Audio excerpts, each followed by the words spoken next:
foundered.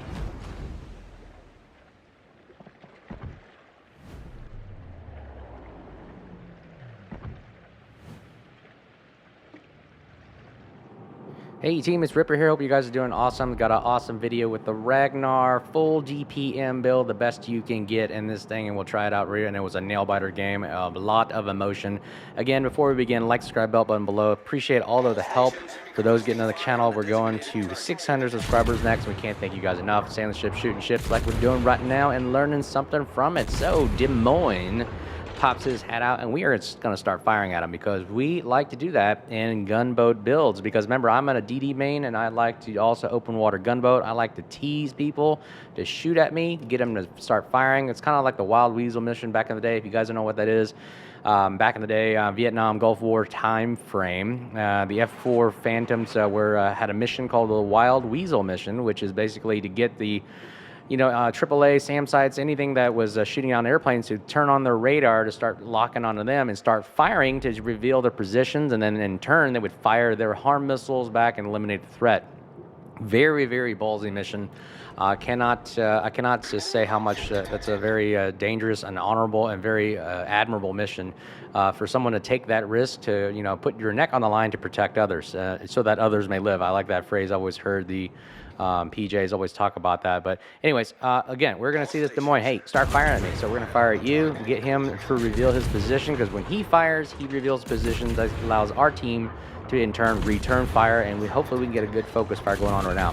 A couple things I like about the Ragnar in this configuration is, if you don't know what a Ragnar is, look at my other videos, but 150 millimeter guns penetrate a lot, I would say majority of cruisers, even the Petro, it can take on. And but the Des Moines is really baked in 30 millimeter kind of armor all over it. So man, look at that, I'm getting full pins, nice pins for that matter, with the HE shells right there. Look at that pin right there. Nice pin right there, 726. If we can get them on target, you can get some nice juicy 2,000 hits. Look at the 1,800 hit right there. Look what we're doing to him. We're essentially trying to start a fire on him, but also getting these full damage pins and at range as well. So it's very difficult for him to shoot. His dispersion's not the greatest to hit us far. That's why he's not looking at us and firing. There's a fire right there. He's not firing at us. It's very difficult. I cannot believe that airplane hit me. I don't understand why that happened. That's amazing. United States care, and we will have our revenge later. You'll watch the video. Keep watching. You're going to see the revenge. But anyways, we are trying to avoid as much incoming fire from long range as best we can. Throttle tricking techniques. Slamming the brakes, turn away. See those shells completely miss. Again, we are at far range. It's very difficult for cruisers to shoot at around 15 kilometers, even for battleships. So that's the thing I like about the Ragnar, is the fact that it can start shooting long-range guns, great pin guns, starting fire guns, and we get the most effectiveness out of it, as well as we maintain a safe distance, and we also pick a fight with all of them so that our team can hopefully battle back. But if you notice, the chat is going, why on earth is the rest of our team going in the other direction? It's like a lemming train. Look at where all the battleships are going. Look at where everyone's going. And even my cruisers that I thought were here to support, not bad-mouthing them, I can understand what they're doing, but they're running away. I'm going to have a public announcement here. If you are going to play this game, this is a game about employing tactics, using your ship, because it is a ship that is made of metal and armor, and it is fun to play, and it is supposed to, encourage you to test new things out, not run away. If that's how you act in life, then you shouldn't be playing this game, and you shouldn't even doing. You should be working on other things, because what's the point of this then? If you're just going to take a ship in a video game simulation and just run away, then go play a sailing game or something, a sailing ship simulation. They have games like that. Again, I don't understand why in battle, and this kind of reflects probably to people's choice in life, as to why they run away in a game warfare of simulation. Again, that's like saying, hey, let me play a Call of Duty and go run in the corner and hide.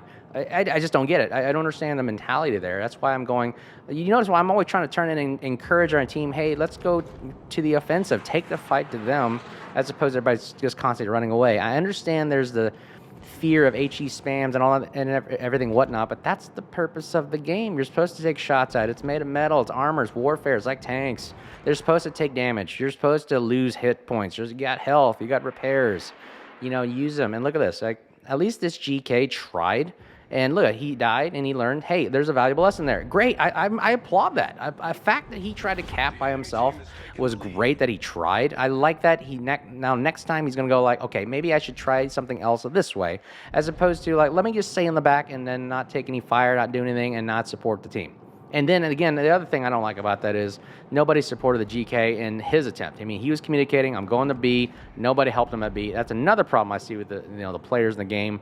They're just not supportive either. I feel like they think this is some kind of Call of Duty solo match, where I like this game because it's a team-style gameplay where it's not hard. You don't have to talk to anybody. Just pointy, clicky, and use the commands. Say, hey, I'm going here, I'm capping here, support, request, support, spot, whatever, smoke up. And that allows you to really have an interesting dynamic in the game. I don't know why that is, but again, it is what it is. So you notice I'm pushing in, and look, because I'm pushing in alpha cap here, finally, two of the cruisers and the battleships start going, hey, there's an opening here. Great, awesome. Let's try something new. So at least they're drawing fire and somebody's helping out, and I'm going to start firing as well and giving them some support, trying to get the Yoshino, trying to get the Des Moines out of the game, all while capping, all while spotting. I mean, this is exactly why I like the DD roll. Again, the Ragnar, you notice like the reload right now, if I fire the guns 2.4, you get adrenaline rush in and get it down about 2 seconds. So I like this gunfire build because it's rapid fire, it's long range. I really want the max DPM I can. You see Fearless Brawler active right there. I want maximum DPM as much as I can and get mini shells down on target, because these things, like I said, look, 2100 damage. These things pin like a mother on cruisers and especially destroyers. And I love hunting destroyers in this as well. The fast DPM build is great to really chew up destroyers with the radar. As soon as I get detected, I pop the radar, bam. He is regretting trying to push into a cap with the Ragnar in the game. That's why I don't push in captain with the Ragnars in the game until I know where the Ragnar is, because it's suicide. Because the Ragnar's guns literally just melt destroyers. And with the radar, you can't even smoke up and get out of the way. You're kind of already committed. So what we're going to do right now, we've capped A like we're supposed to do in a destroyer. Hint, hint, everyone. As well as take on cruisers and other guys in the game as well. That's why I like these long-range destroyer builds now, because it allows you to be in the fight. Because I think a lot of destroyer players don't want to, the range of their guns are only 12 if you build for DPM, and that doesn't entice you to want to push in with all the radar going on, Moskvas and Stalingrads and Nevskys that have 12-kilometer radar. Even the Des Moines 10-kilometer radar can be kind of sketchy because your guns don't reach far. That's why I like to build max DPM with also max range, to give yourself the ability to take it to the fight to the enemy and give yourself a chance to do something. We damage on that fire right away. We don't need to lose any more damage. We only got 2 heals, as well as the fire reduces our spotting detection, or increases our detection if you're on fire. So we want to get that out of the way. And these reloads on the damage cons are pretty quick, so I'm not too worried. Let's see if we can get that Yoshino out of the game right now. I'm thinking about pressing to the north. However, the problem is my team is suffering down south. So me going to the north does not help my team. It is tempting to go for their carrier, but nope. Let's see if we can remove the Yoshino while trying to turn back southbound. He goes undetected. We're useless with him now. We're going to start turning south and see if we can start removing some of these battleships. Now, the thing I like about start a fire right there. Thing I like about the Ragnar, it can take on battleships, okay? I've literally melted down a Yamato by myself when no one's helping. And because I'm not saying I want to do that solo, it's not the point, but the fact that you can do that when your team is running away or all your team is dead, the Ragnar is a deadly thing on the battlefield, because it can take on everybody by itself if need be, or start the firing to get people to shoot at somebody. Like, for instance, this Prussian right here, we're going to fire at him and start getting him on fire, start showing off and making our team notice that, hey, this is a threat, start shooting at it. Now, again, I've noticed that it's kind of like non-verbal communication, non-visual communication. It's really just, hey, I'm shooting at something, does anybody want to shoot at it with me? It's kind of like that, it's implied. But it does help if you also request a shooting at a target by, putting your cursor on it and requesting fire or attack it. We lose our Montana to the Prussian to secondaries. That's a bad thing. So we are down a lot of ships. Look at the score right here. We're down 500 points, roughly. We're only 6 ships to their, 9? 3, 6, 9. You have 9 ships left. We got to remove one by one. It's all about focus fire and just taking one guy off. No, look at this. Our Eagle, which is also the British super carrier, is being hunted by the Gearing. Now we got to go save his butt. So we're going to head southbound, and we're going to also, while heading southbound, take on the Prussian. So look at this DPM rate of fire right here. Let's see if we can get him going. Come on, Fearless Brawler kicking in right there, and 2.1 second reload. Again, the whole rework of the ticks of the servers, I don't know. I think it only works after you take damage and a general adrenaline rush kicks in. Me holding down the mouse button, it only goes as fast as the server's tick rate is. So, I mean, it is what it is. I can't do anything about it. It's just, we're just letting you know that's commenting.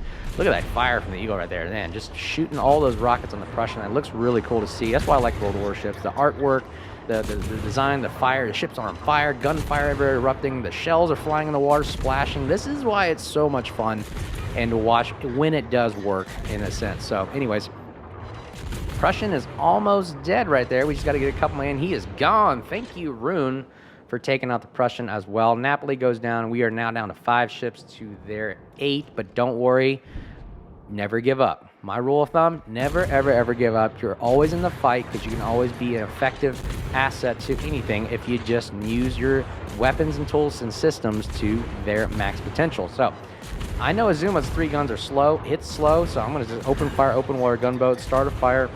My shells, I believe, can pin the superstructure area pretty well. I don't know what his armor is on the side there. You notice I'm not getting I'm getting a lot of non-penetration hits on the big portion of his armor. I think that's 50mm armor in the back there. So I'm going to start leading my shots a little bit more. See if I can nail that superstructure and some of that juicy 30mm plating anywhere there. 25 or 30mm plating. That's what the Ragnar's guns are good for. And let's see here. We got a fire going. Fire again. Fires negate armor. I don't care. Armor melts for some reason. So let's see. Okay, now we're going to kick on the speed boost right there. We got to go save our carrier because, again, the carrier is going to become crucial in the end portion of the game. Now, my rule also is this. It's not about who starts holding the caps. It's whoever ends with the caps and ends with the kills who wins the game. Because at the beginning, you can have all the caps in the world for all I care. But if you can't hold on to them and you can't keep them and you're not the last person standing, you still lose. So anyways, that's why I say don't rush into a cap to kill yourself. I'd rather you stay in the game to last a long haul and really kill the ships at the very, very end, just like we're doing right now. We're getting 99 non-pins. Look how hard it is for us to take on this guy, but we can start fires like a champ. I only get 16 pins, but look, we are racking up that fire damage. And man, this thing is really tough to kill. I never realized how armored this Zumo is. And notice we're the only one really firing at it other than the, let's see here, who else is shooting with us? Iowa at least is getting something on it, and with secondaries, there we go. Come on, baby. Boom. Thank you, Iowa, for getting the secondary fires on him. And that ends that guy's dreams. And here we go. Let's see if we can save the Eagle, ladies and gentlemen. You're watching a rescue mission live. Rescue mission firing on the gearing, but he is kiting away. That's why I'm missing. I'm like, what is going on here? I'm missing every shot, so I got to aim a little higher, aim a little higher. He's kiting away. He begins to smoke up, but that's not going to help him because, remember, fast-firing DPM, getting as many shells as I can downrange. And look at that. These shells will definitely, bam, RIP, back to Porty. Our first kill of the day. Gearing goes down, and we save the Eagle. Thank you very much. Now watch this. This is also a great example of never give up. I'm not afraid of cruisers in a Ragnar. You take on every cruiser you can in a Ragnar, and you know what? You can jink, you can juke, you can kite away, anything you can. I know the guns of the Dun Score are pretty accurate. It's like there, like I just took a massive shot. We're going to have to heal that damage and get us to keep us back in the game. I'm not going to damage con for the engine. I'm going to save it in case I get on fire because I only got 1 heal left. And we're going to continue shooting. Look at that. Throttle juking, throwing off his shots as best we can. We're 13.2 kilometers away, which is a great distance to really throw off some of his shots because any closer, he's getting more accurate, more, I guess you could say, less airtime. The more airtime you can have him require shooting the guns, his guns, is more time for us to shoot and for him to miss, and he's going to get frustrated. He is on fire like crazy right now, ladies and gentlemen. Okay, we're going to throttle, go up, full throttle, throw off those shots right there. I watch his shots. Where are they going? They're going to the rear. I'm going to go forward. Hopefully our DPM is fast enough to get this guy out of the game. Boom! RIP, he didn't get that shot off. He's back to Porty, and we are now 2 kills in, 135,000 damage with only 4 minutes left in the game, guys. Look, just like that, the game has turned from 4 to 3 now with only 200. We're only down by 200 points. We got 4.5 minutes. They really get this game turned around. Our Eagle, thank goodness, is still alive. The United States carrier is trying to come and kill him. We're going to keep our A on. Hopefully, we can shoot down as many planes as we can. But you know what? This Ohio, I do believe, is low health. If we can knock out the Ohio, we get ourselves back in the game and give us a point advantage. Now, all the Moskva and the Ruin at the north have to do is hold on to dear life, dear God, don't die and save our points. And I'm trying my best I can to speed my way back to the game. And again, this is why I hate going all over the map because it takes forever to get anywhere. Ragnar, not the fastest ship in the world, but with the speed boost, it does help. I like to turn off the AI. I don't want them to know where I'm at because I kind of want to bait the United States in. Hopefully the Eagle does not take a hit here. And only 1,000 damage, I believe. I think in the chat the Eagle does talk about, hey, that thing had a nice 1K shot. So anyway, thank goodness he is still alive. But you know what? I hope he stays alive and just stays away from the battle. He needs to stay alive to save our points. But I think the United States is still going to go after him with the jets or something like that. But hey, before we end, I'd like to plug one more time, like, subscribe, bell button. If you guys like what we're doing here, like the channel, if you dislike it, I'd love to hear it as well. What can we do to get better? Any things we can add to make your life better, to also learn something, shooting ships, sailing the ships, having a good time doing it, I'm all ears because this is what we're all about here. Anyways, Ohio, low health, 18K. We can do this, ladies and gentlemen. We got the HE shells that can really take the fight to him. Fearless Sprawl active. Look at that reload. 1.8 second reload, I believe. Nope, that's a 2-second reload. So we are going to try to get as many shots as we can on the Ohio. They do pen the superstructure really nice now. And, ooh, we got somebody shooting them pretty well. That's good. Carrier got him. And, ooh, Moscow go down. Okay, that hurts. That doesn't help us at all. So now we're going to aim our shots a little higher. I don't know where he is, so I'm going to hit the M key. Just figure out where he's at behind the island. Is he running away? Is he kiting away? What is he doing? I don't know where the angles are at. Oh, we got a nice hit right there. We just need a fire. Come on. Oh, he goes undetected. Please somebody spot him. Please somebody. Here we go. I'm spotting him now. Here we go. Where are other shots? Come on. Why are these shots not hitting? We're about to run out of real estate here. Come on, shots. You just got to hit the superstructure one time. Just one time. Oh my goodness. 1,100 damage. Come on. We just got to hit 1 or 2 shells to get that 2,000 damage hit. That's all we need. Even to start a fire. There's 1 hit right there. We need, come on, baby. 2 more hits. He just got us to lead into the target. Come on. We're almost there. Here we go. Do we get it, ladies and gentlemen? Rune takes out the Yoshino, thank goodness, and there's our last shot right there. Does that shot travel in time to kill the Ohio? Yes, we got it. Ohio goes down, ladies and gentlemen. We are now only down to 1 ship left, 1 minute, 51 seconds of game. Do we get this? Our revenge on the United States that hit us earlier, we're going to try to go back. We're going to go full AA on this bad boy right now because we don't want any spotting. We want to take out as many planes as possible, and we need the CV to also spot for us as well to figure out where is this carrier. We are not going to cap. We're going straight for the jugular, ladies and gentlemen. We're going to take out the United States and see if we can win and save this game. We are 3 kills, 136,000. Can we make it a 4th kill? Can we make it a 4th kill with only 1 minute, 23 seconds left? Here's why DPM comes into play, ladies and gentlemen. We got to get down 78,000 HP by ourselves. Hopefully the carrier can help us out right there. 2,900 juicy pins right there. Look at 2,900, 2,900, 2,900. Over and over again. Can we do this in the last minute that we have right now? He's starting to kite away, but guess what? HE shells don't care about kiting. We are trying to start fires. We're trying to hit structures. We're trying to get as much damage as we can. Full AA defense expert. We shot down about 35 planes right there. And like I said, the Ragnar's AA is really good for medium range, not long range, but you know, hopefully we can get as many as we can. 23,000 damage. Can we get this going? 42 seconds left in the game. 920 on the cap points. Can we kill this guy in time? Can we do it, ladies and gentlemen? Looks like there may be some hope. We're going down 13,000, 12,000, 26 seconds left. Here comes the Nailbiter. 20 seconds left. Can we do this? Can we get it? Nobody's shooting at us, and it looks like, oh my goodness, there it is, the Eagle with the win. Thank goodness for that last parting shot. What an awesome game. I was sweating to palms. It was pretty bad. Goosebumps everywhere, but we made it, ladies and gentlemen. Hope you guys liked that video. It just demonstrates the capabilities of the Ragnar. I hope you enjoyed the tactics first in the team. 3,000 HP right there, or XP, base XP. And again, let me know what you think below. And again, we'll be back with some more awesome videos of the Ragnar per request. And until then, you guys stay safe, and we'll see you guys soon. Cheers.